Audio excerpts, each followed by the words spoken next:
May apat na dahilan kung bakit hindi sinasagot ng Diyos ang iyong mga panalangin. Una, humihingi ng masama upang gugulin sa kalayawan.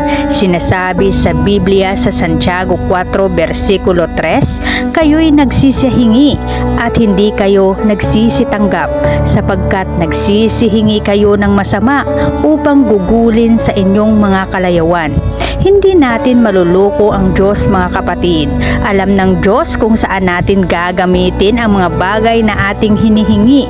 Kung may layunin tayong masama sa mga bagay na ating pinapanalangin, tinitiyak ng Biblia na hindi natin ito tatanggapin.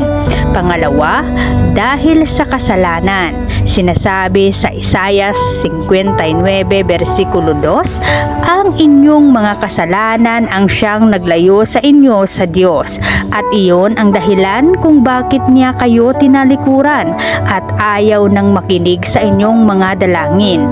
Ang paulit-ulit nating paggawa ng kasalanan, mga kapatid, ang isa sa mabigat na dahilan kaya ang panalangin natin sa Diyos ay hindi niya pinapakinggan. Pangatlo, nag-aalinlangan. Sinasabi ng Biblia sa Santiago 1:6-7, subalit ang humihingi ay dapat magtiwala sa Diyos.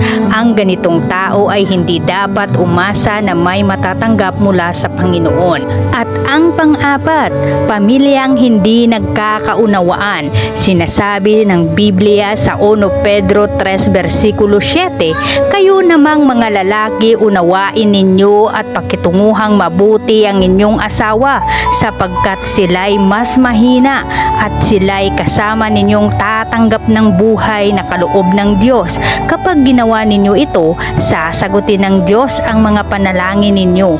Gusto kong maunawaan ninyo, mga kapatid, ng isa sa mga dahilan kaya hindi natin tinatanggap ang ating mga panalangin ay dahil sa hindi pagkakaunawaan ng bawat sangay ng sambahayan.